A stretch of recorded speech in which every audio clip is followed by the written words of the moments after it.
Jonah, when's the last time you did it? Yeah, he Jonah? hasn't done it. Have you never done it? I've done it. We did. I've done it at least 3 I times. did it once.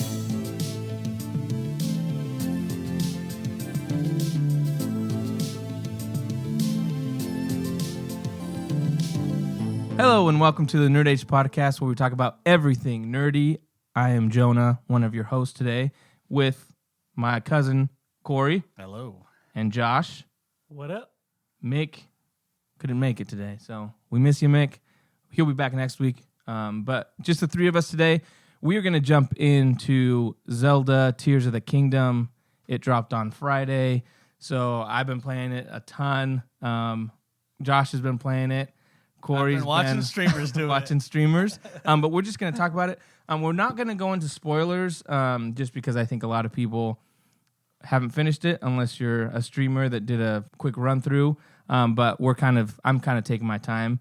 So we'll talk about a few things. If we go into spoiler territory, it'll be like mild stuff, and we'll kind of preface that. But yeah, what do you think, Josh? What do you think? You got it for Crystal and her sisters.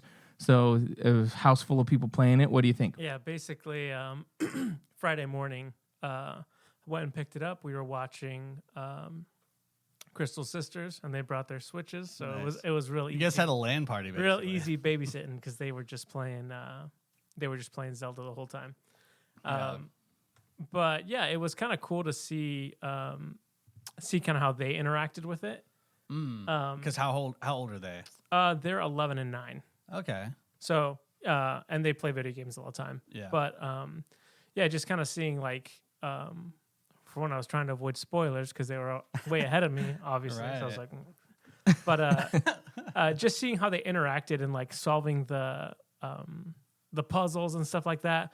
The building aspect of it was really cool. And just seeing how they're like, hey, look what I built. Like just fusing things together.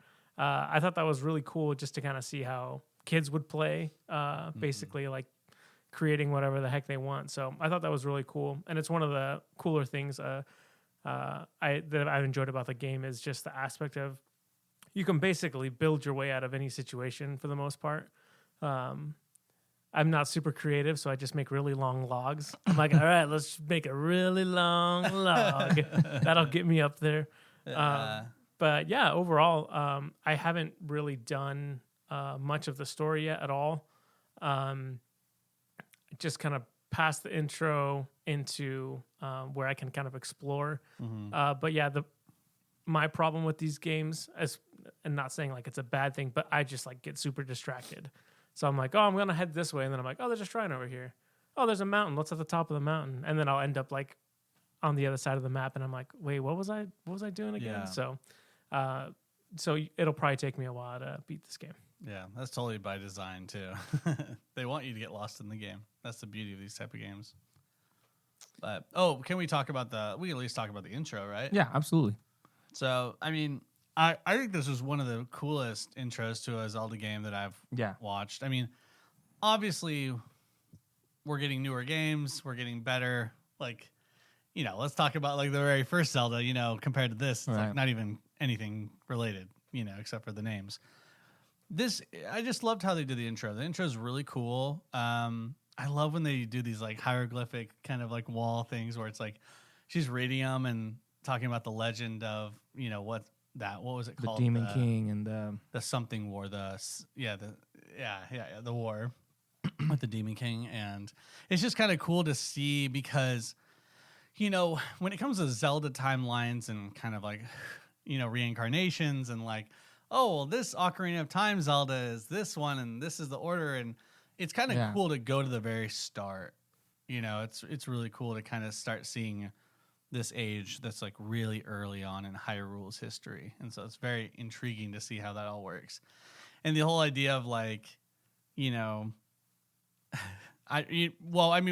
watched the What Happens, right? Yeah. With a mummy. I mean, we all know who it is, right? You've seen it in the trailers. Yeah, Okay. you see it in the trailers. Okay. It's just so cool to see all of that power and kind of see how just overwhelming he is with Link and Zelda and seeing what happens with Zelda. It's like, oh, what's that? Yeah. It's just so cool. very intriguing. What do you think about the intro? Yeah, so when I went and got it Friday morning, and I started playing, I almost stopped, and because you said you were working, but I almost stopped playing and was gonna be like, "Hey, Corey, just come over and we'll play it," because the intro is so cool how they do it. It's kind of you're playing, but you're kind of seeing the story, and a lot of times with the Zelda games, you normally get like the typical intro that's like a little music and like animation kind of stuff, you know, like I think of Wind Waker and all that kind of stuff, right? Where it was like you never really got much of it was more of a narration of stuff, but this is actually you're kind of playing and it feels like you're more immersed in the story. So I absolutely loved it. I just thought the voice acting works really well. The Demon King, or you know, his voice is really awesome. Even the short little section you get there, that all just really worked for me. The music's really good. And so I just really loved it. And then going from that into actually them kind of teaching you how to use the new abilities and all that kind of stuff was really cool. I really liked it. So to start off, I just thought it was really good. I was just really excited about it. I think it's a good way to, and also a creative way to kind of, because when you make a second version of a game, you have to somehow down level the person that you had, like explain how Link got weaker. And it's kind of cool how they did that. Because you had full hearts and all that. Yeah, it literally showed the hearts. Yeah. I was like, man, look at my stamina. I can run forever. And I was like, oh, and I got the Master Sword and everything. So, yeah, I was like, how are they going to get you down to the 3 hearts again? So it was cool. But, yeah, I think this game is...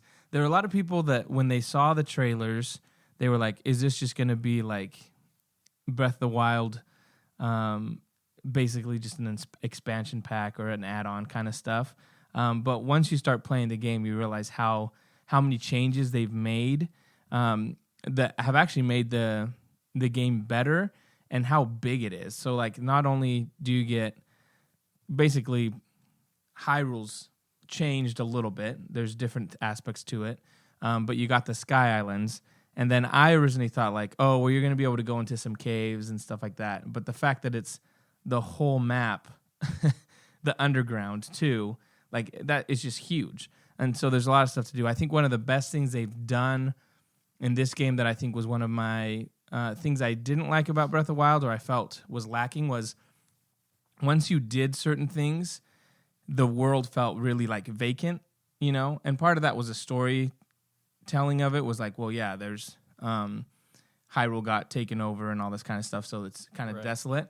But there wasn't much to do. Like, you'd find the same guys that were fighting bokoblins or whatever, and you'd help them out. But there was nothing really to do. But this one, there feels like there's a lot more stuff to do. The world feels more lived in, which is really cool. So what have you done so far, Josh? I mean, you've just kind of just been adventuring around, just discovering things then? Yeah, basically just doing shrines. Yeah, okay. I wanted to... get my paraglider for sure. Right. Gotta get that. Because, I was instantly... There's a really cool... The ascend ability is really cool. Mm-hmm. Just being able to, like, let me shoot straight up and go to the highest point I can.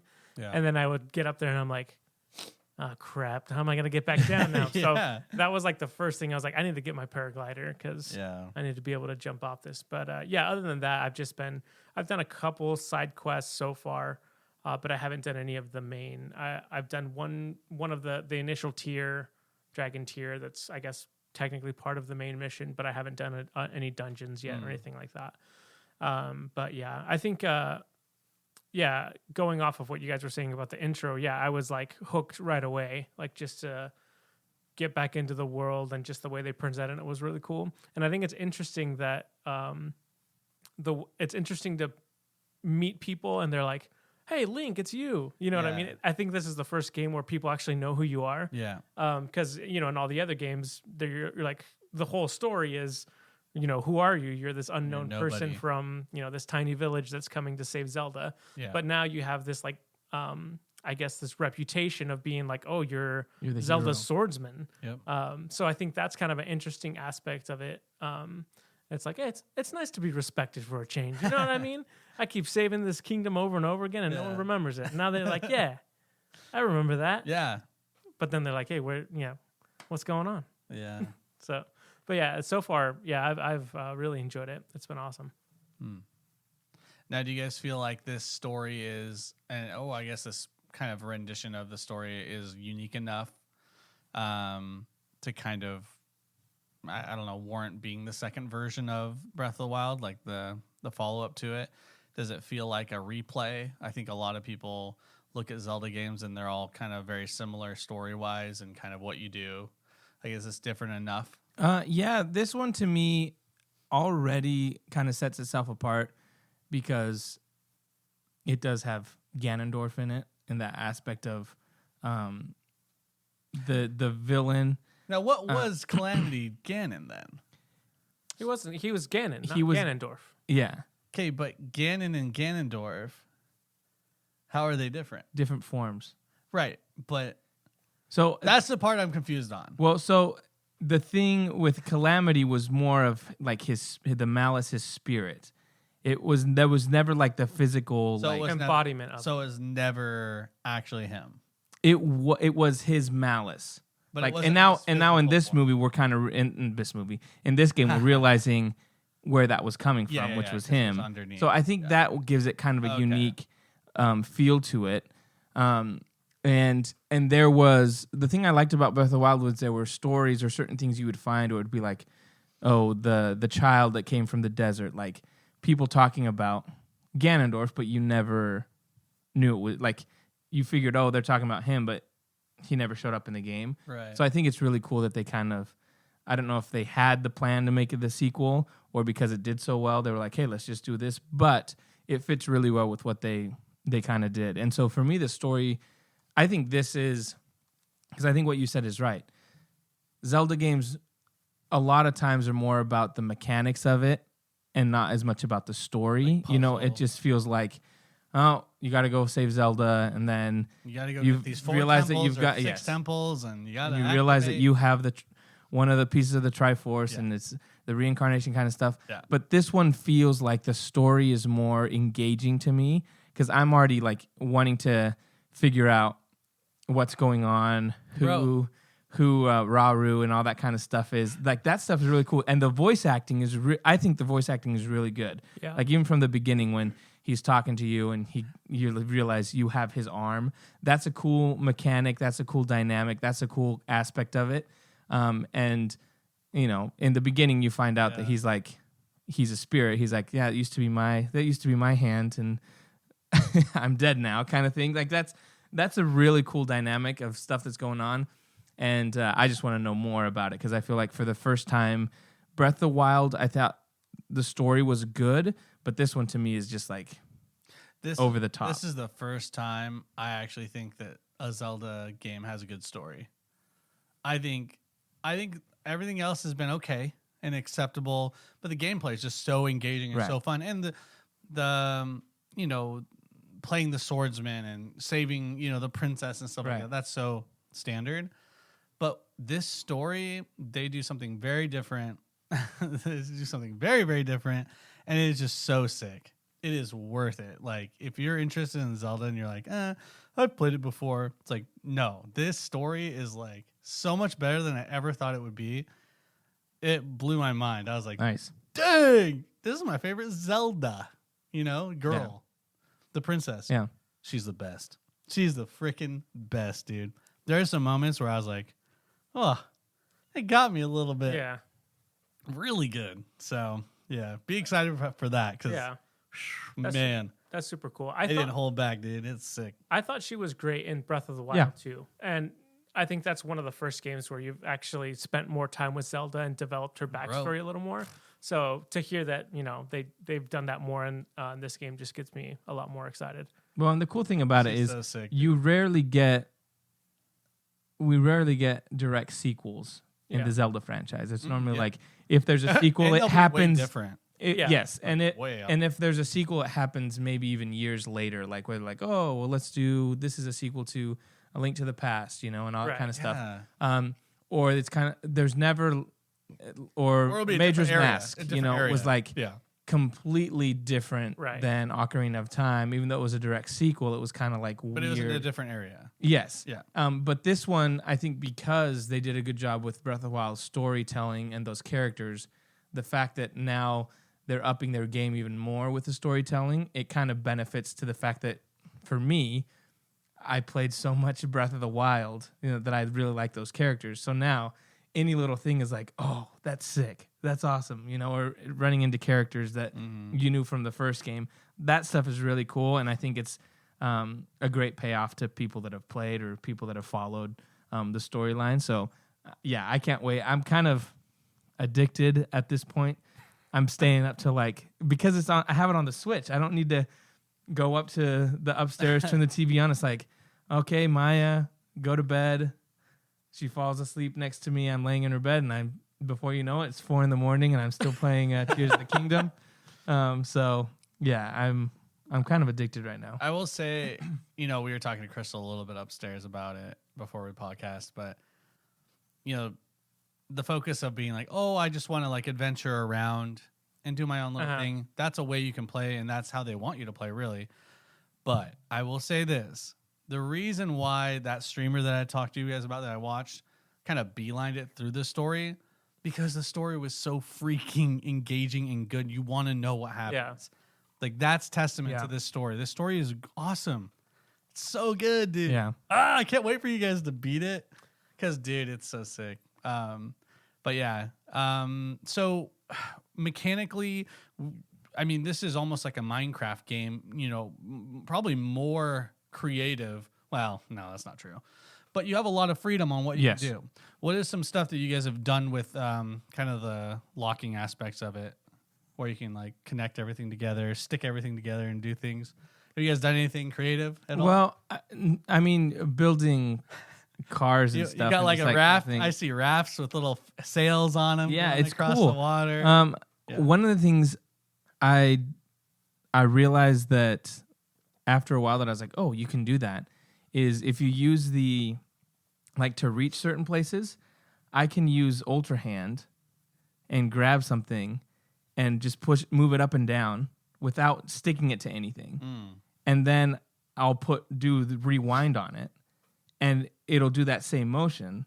So I can that was even something I was like, oh, this is a really cool way to just be like, I need to reach something. I'll just Ultra Hand it up and then you just bring it back down. It's like an elevator. Yeah. So there's just really cool stuff like that I think the more you kind of think about it, you're like, oh, well, I can do this. There's been times where I was like, there's one of the shrines where I was like, what am I supposed to do here? There's a ball that's just rolling, towards you, and there's a target over to the left side, and I'm like, what am I supposed to do? And then I realized, oh, you're supposed to make a bat and hit the ball so that it hits the target. That kind of stuff is just it's cool when you, even something so simple, when you figure out something to do it, you're like, huh, I figured it out. Huh. That kind of stuff is just cool. And just to be able to make whatever you want. Like Josh says, I end up making really long sticks. Long sticks, right? And then oh, I'm gonna walk across this. I need another stick. Well, let me cut down these 4 trees. So then I'm wasting time, and then I realized, well, I could have just used a rocket on my shield and flown up. But it's just the fact that you're able to there's many ways to get around a problem is cool. Yeah.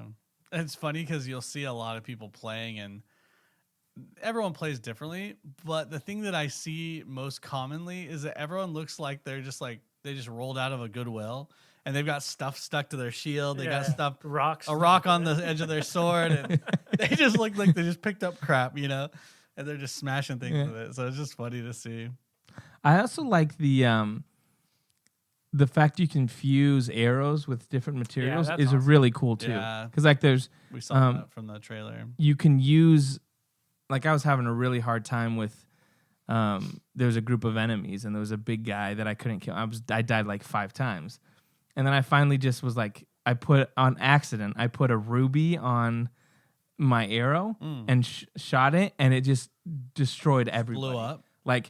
it's supercharged, like they all caught on fire, and I was just like, "What?" Rubies are expensive, bro. That's they an expensive arrow. But I was like, well, I mean, I got the job done. But just that kind of aspect is cool. That there's certain things that you wouldn't even think about. Yeah. I also like there's these light bulb. The fact that you can throw things like when you're in the dark and you just throw these light bulbs, I guess what's what they're called, and they just grow and they shine. I mean, that's really just little things that I'm just like, they thought about all these kind of mechanics that kind of work really well. Yeah.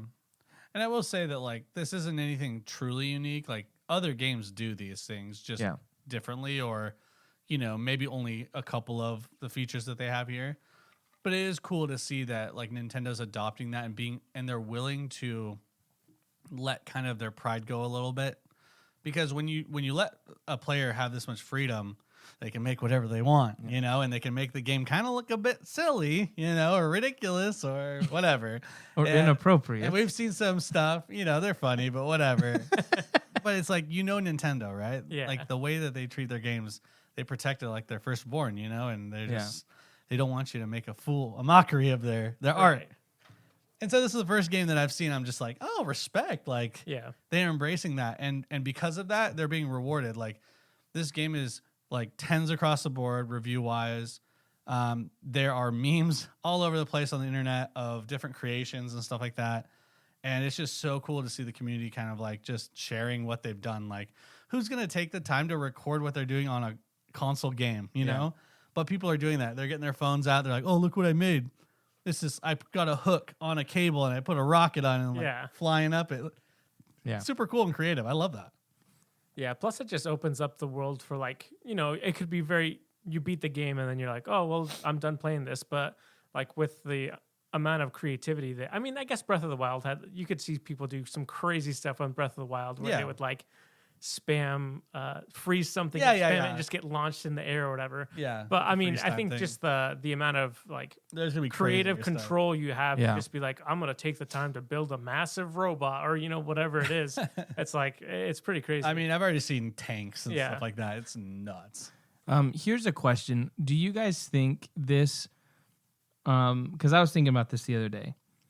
I can't see them making another Zelda game like the ones they used to do. Does this break? Because I feel like anything, obviously they've done their kind of like remasters or that kind of stuff. Right. But can you see them, to me it's like once you already have this, to me it's superior to any other Zelda game. I thought that about Breath of the Wild, and now this one's even better. So my question is, are you stuck now with this style in this open world gameplay? If you go back to like, say, 10 years from now, they're like Zelda, Windows of the Soul or whatever. And foretelling. Wow. And it's kind of this whole... He's going to call it. Watch. But they're like, oh, it's more of like an Ocarina of Time style. Like, you know what I'm saying? Like it goes back to that where it's more limited. Do you think they can ever do that? Or do you think they're kind of stuck now with like, well, we have to kind of expand more on this universe because of how the gameplay is and how the reception is from fans? I think that like Ocarina of Time specifically, like, and Majora's Mask, those games are those sizes based on kind of hardware limitations. Yeah. Right. And so for the time, those worlds were actually, they felt like a big, massive world. And in reality, it's just a pretty small town. You know what I mean? Like it's actually quite small. But now that we have better technology, hopefully we have a new Nintendo, in the next 5 years. That'd be great. I hope. I don't think that they'll ever size it down like that. And the way that they're doing, gosh, I wish you guys had more of the story done, but the way they're handling story with the amount of freedom you have in what you finish first and in what order, they're smart about it. So I don't think they're going to like dumb it down. I don't think they will. Now, I think they could limit how big it was maybe, and maybe do a different art style or something like that, or, integrate some other graphic elements maybe. But it just feels like, especially because they did a second version of it, that they are feeling their stride. Yeah. That it works really well. But I guess I'd have to play Tears of the Kingdom to feel if it's too big, because I think there is such thing as too big. But I haven't had anyone complain about it. So yeah, I don't think they'll go back to that standard super rigid. Because you should still do things out of order, but there are some things that they time gated behind abilities, and that's like a classic Zelda thing. Like, oh, you can't go there because you need the hook shot. And they still kind of do that a little bit, but like there was an aspect of Breath of the Wild where you could literally just run to Ganon and kill Calamity Ganon. So it's like, I don't know if they'll go back to it. I don't think they will. What do you think, Josh? I think they'll still keep the open world. I think they can still do like a 2D story. Well, yeah, because that, depending on how big the story is, it can be like, maybe the next one is, hey, we do a 2D one, different style, more like Link to the Past or something like that. Well, I can see them. And then while they're doing that, they're developing, whatever the next new world is. And it's still open world. Maybe, like you said, Corey, maybe a different art style. Yeah. But I think they would. I think they've found kind of their sweet spot of like, we're opening it up for you to kind of explore the dungeons in whichever order you want to do. So I think they'll keep that mechanic moving forward. But I think they still do have the freedom to do something that's different. Yeah. But not like going back to like Ocarina of Time or anything like that. Well, but like going back to like older games, different style, 2D. Yeah. Kind of like they did with Link to the or Link's Awakening. That's the remaster, but you already have that style. Right. So you could make a new game in that type of style. That's what I think they might do. I think they might actually do those I think they might do like Minish Cap and Seasons and Ages, Oracle and Season, those kind of things, and update them like they did with Link's Awakening. In between.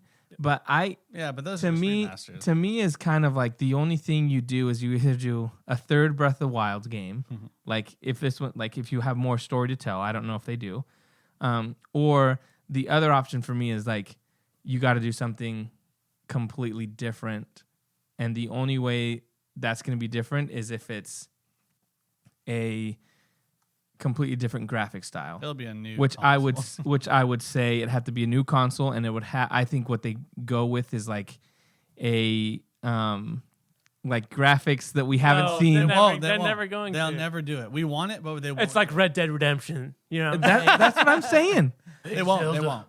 It's like Ghost of Tsushima. Like that kind of style. I think that's what their next thing is going to be. If they don't do another sequel in this vein, I think they set up to be like, hey, the next thing now is we've done the open world, we've done all this stuff.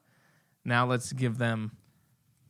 I mean, this guy's been saying the same thing for 20 years. You have been, and it's never going to happen because they want to be different, and they don't want to go toe to toe with Microsoft because that's all they're doing is hyperrealism. Yeah, but can you? Why do you want to go to bat with them when they've had so many years of experience perfecting hyperrealism? But this is. Do I agree? It'd be sick. Yes, of course. That'd be cool, but it's not. But would it be Zelda?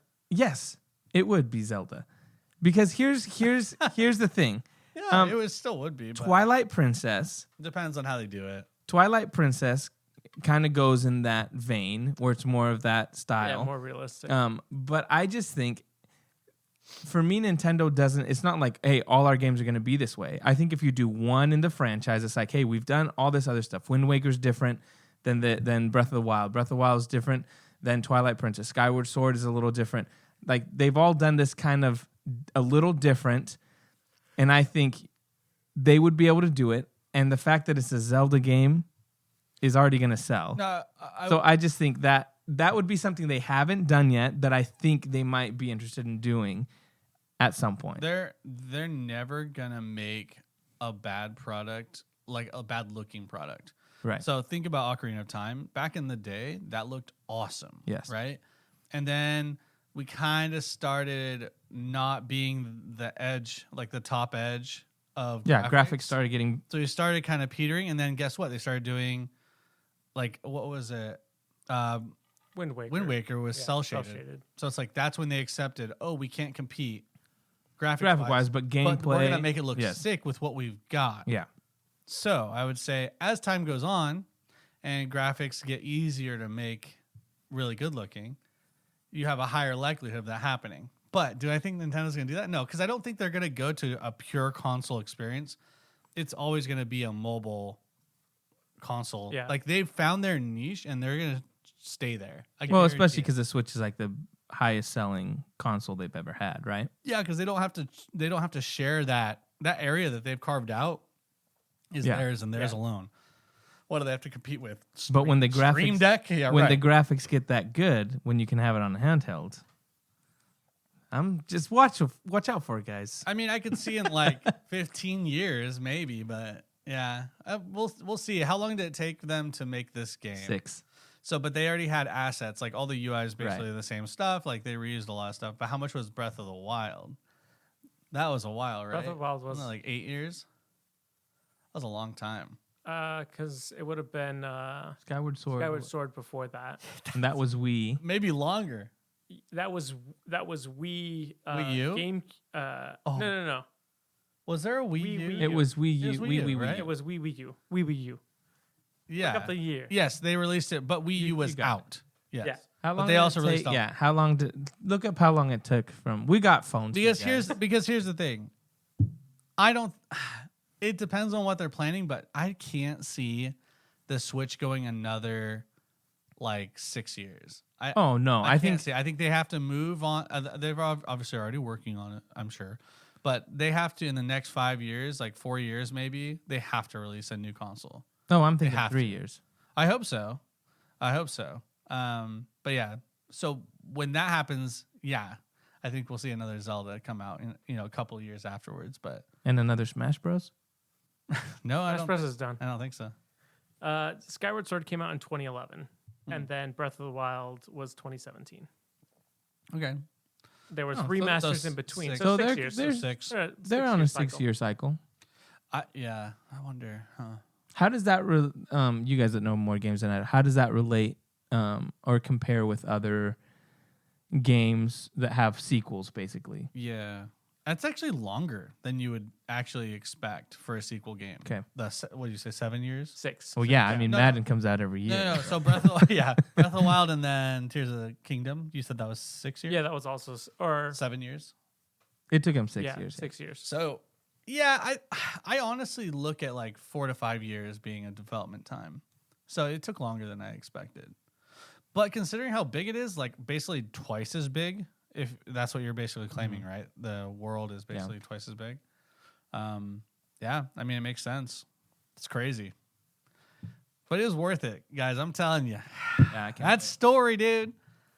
Once you get a taste of... I mean, you kind of get a taste.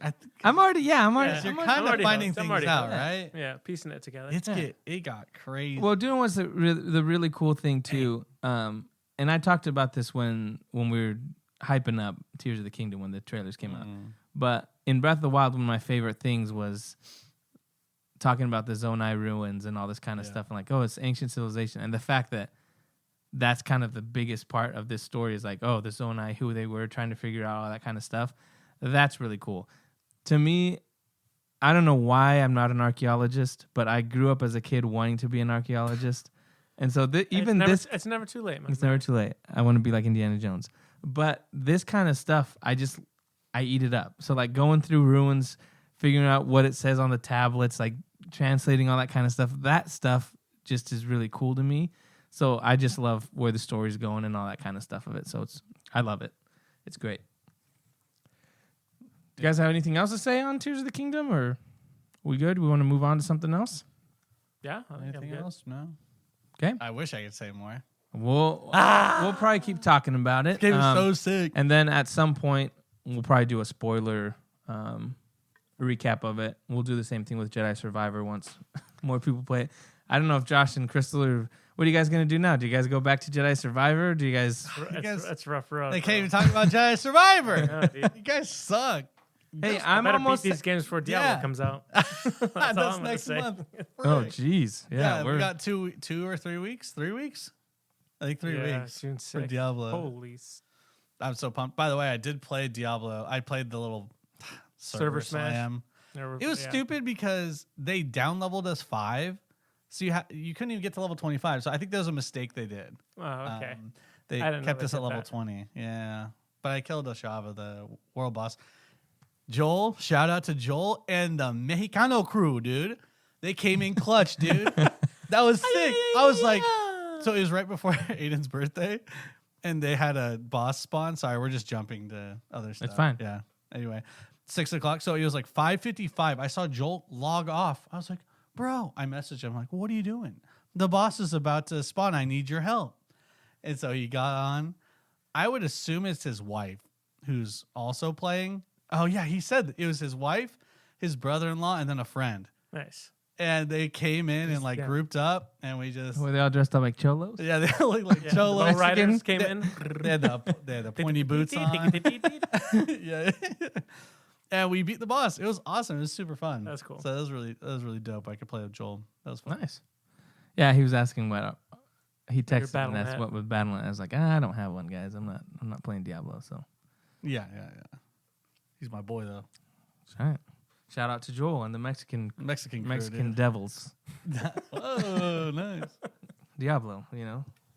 But yeah, What were we gonna go to? I don't remember what we were gonna go to. they announced something.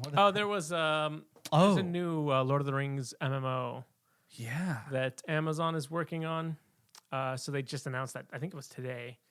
So they said we're working with Embracer Group to work on this new MMO. Apparently they had started working in on one 2021. Yeah, 21. Yeah. It got canceled, and they were like, "This isn't the same thing at all. We weren't even very far in development with that one. So this is brand new. You know what I think? All new. You know Don't what worry I about You know it. what I think they did? I think they saw spun that into whatever New World or whatever. So I think they saw New World and was like, "Oh, yeah, do that." Yeah. What's New World? New World is kind of this like, it's like colonial style, but also like. Oh, I saw the trailer for that. Was that at the Game Awards? No, it came out. It came out like because I remember couple you years and ago? you and James were. Oh, playing it, okay, right? never mind I that. played a lot of it Never a mind couple that. years ago, and they've improved it since because they didn't have much to do at the end game, but the game was quite fun, and it's an open world kind of survival MMO, kind of, but it's interesting. Yeah, it's like colonial times, but it's also you're on this island that has like this mysterious power and stuff like that, and there's monsters and stuff like that, and you're going around. It's really cool because they support a lot of people being in the area, and so you can actually end up having really fun big fights against other players and stuff like that. So the gameplay is actually really fun, and it's not like World of Warcraft where you like click on target, press spell, it casts spell. No, like you're aiming it and you can dodge and you can run, nice. you can crouch. When you like lay on the ground, your name goes away.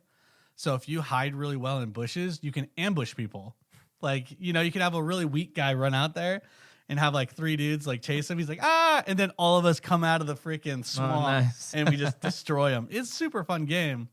We had some really fun memories from that game, but that's the Amazon Studios who's doing that. That was their first successful game. Honestly, they canceled the very first one they did. But yeah, I'm interested to see what was up with that. They had a 2021. They were going to make something for Lord of the Rings. And now all of a sudden they're like, yeah, you guys can definitely make an MMO for us. A Middle Earth one, a Lord of the Rings one. Do we know what time frame it is? Nothing. Nothing? That's the bummer. All they said was just Lord of the Rings MMO. We're working. We're super excited. You know, you're the usual. Yeah. Did that Smeagol game come out? Or that Gollum game come out? It hasn't. Huh. I did see. Where it's supposed to be. I thought that was journey. supposed to come out. It's not out yet. Weird. I saw that. What's that guy? YouTuber.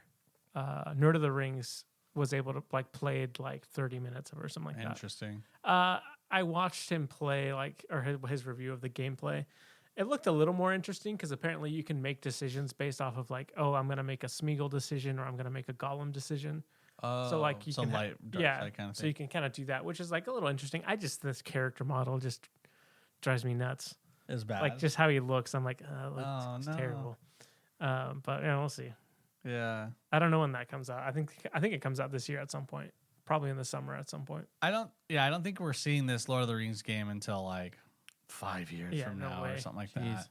But here's a nice thing is that basically Amazon Studios, they created their own like Unreal Engine, so their own engine to build their game in. So it's called Lumberyard, I think. And they made New World in that one. So maybe they're able to expedite this game a little bit further if they just use the framework of New World. I think it would be pretty hype if they did do that, because having kind of like a more action RPG where you're dodging and you're shooting your bow and stuff like that, and you know you have weapons that you can choose from. And you have awesome like cool like Numenorian armor, or like Elvish armor, or Dwarven armor. Like I can see that in New World basically. I think it would be pretty sweet. I would definitely play it if it came out relatively soon. But yeah, I think we're no shorter than 5 years away, which is kind of a bummer. Sheesh. But why do they do that? Why do they announce it? Why do they make it public so early? I wonder why they do that. Yeah, it's kind of weird. Do you think that it's kind of like overhyping it too early, or is it just something they're excited about and they just want people to know what's going on? I think they probably just want to hype, like, oh, we're working on this. Don't forget about us. I'm wondering it too. Is stupid. Though. I'm wondering too. Does it have to do with rights issues? Because I know some of the like when Warner Brothers had rights to Lord of the Rings, they had to be working on films, or else they would lose the rights. So is that part of it too, where Amazon has to be like, hey, we're working on this, so we still have the rights because we're working on it, and then if it doesn't go anywhere, they're like, well, it got canceled, but we have this now we're working on. Yeah. So there might be that too. It might be a rights thing. But I think also there's games that do that a lot too, where it's like they announce stuff and then 3 years pass and you're like, hey, didn't they announce that game? Like Skyrim? Well, but I was also thinking of what's that Star Wars game that they showed a trailer a couple years ago? Star Wars Eclipse, was it? Yeah. Like I haven't heard anything of. Well, there was like behind the scenes crap going on with the studio. So, that to me is kind of like, when games are announced and then you're like, that's weird. I haven't heard anything. You mean like about Metroid that. Prime 4? Exactly. What's that been like? 12 years, 15 years? Too long. So, yeah, it's interesting. Yeah, so weird. But yeah, I think we've got Diablo in 3 weeks. What else do we have coming up? Movies coming out. The Flash is coming out pretty soon. Best superhero movie of all time. Quote everyone in the world. Quote Tom Cruise. That's right. Dude, I keep hearing great stuff. Man. I mean, they're saying it's good, but it's like people that you're like, why did like the Tom Cruise thing was weird. Like he wanted to see it, and then Tom Cruise claims it's amazing. Did you hear the other one that was Al Roker? What? Like he tweeted out, he's like, I'm not allowed to say anything, but we saw a screening of a certain movie, and he like put a lightning bolt on there. Put a lightning. He's like, for Good Morning America, and let me tell you, this is one of the greatest things I've ever seen. And people were sharing it. I'm like, how? Let's go, Al Roker. Bro, Al Roker's pumped about it. It's got to be. Good. He was in Seinfeld, so that's all good. But it's weird. It's a weird thing to be like. And then the other thing is like, it's so weird. This movie may be fantastic, but to me, it is ushering in the James Gunn's universe that I'm not excited for. So to me, it's kind of just like. But what if it's good? What if it's good, bro? What if it actually no bias? It's actually good. What if? Bro? Here's the thing: if it's good, will you allow yourself all the things that are good? They're not continuing. You don't know that. You don't know. From what reports say. Reports. What are reports, bro? Al Roker? Tom Cruise? No, but again, so the Michael Keaton stuff. Yeah. Okay.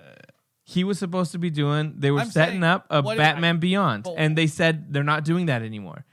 The Supergirl, they said they're originally going to be, she was going to continue as Supergirl. James Gunn has said that's not his Supergirl. So he's going to use Supergirl in another, like, so they're not continuing her. They had a cameo with Henry Cavill. They took that out. The Ben Affleck stuff, they were going to continue, like, have Ben Affleck, oh, he's still around. They said they're changing that. So Ben Affleck's gone. So to me, it's like, you're resetting. Here's the thing. What if the story is actually good? That's just a writing. The story can probably, I think, it's probably going to be good. If writing, like, quality is good, that's a positive. Yeah. Because then maybe the next movie that comes out might actually have good writing and a plan. Here's the problem. James Gunn has nothing to do with this story. Doesn't he have some? Well, what he has to do is that he made notes to change so it fit with his stuff. But the movie was already written by Andy Muschietti and already done that treatment. So to me, that's what's... that's Andy Muschietti, whatever. Andy Muschietti. This person's not going to be a part of anything coming I mean, forward. he might. Okay, cool. But here's the thing. Now that is his... Whatever he does is now tied to what James Gunn is doing. Right. So to me, James Gunn is now the architect. So you're afraid that he gets credit for something that he didn't earn? No, I'm not. I don't care about the credit.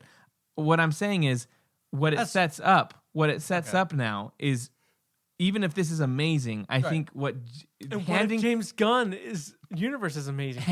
It could be. It could be. I could be. But knowing like my preference is I don't like his movies. Right. So if you're handing the baton to this guy and then he's going to run with it. But he's not doing every movie. Right? No, he's but doing he's Superman. Which, isn't there news on that, by the way? Isn't there something going on with that? There's... Oh, okay. I mean... I don't know. All right. If you consider this news, that not. he announced that Crypto was going to be in the movie, so Superman's dog, which I think is one of the dumbest things. Like, why do you want a dog that flies? Like, come on. Okay. You know? Gotcha. And there's... Wait, The Rock?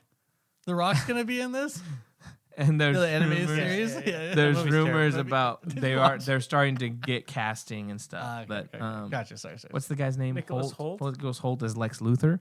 I thought he was. They said he was Superman. No, there's. I saw him Superman in or Superman suit. He's Lex Luthor. Yeah, that's what I saw. I saw the Photoshop. Yeah. So there's kind of just been casting, and we're probably gonna get some casting here pretty soon. Okay.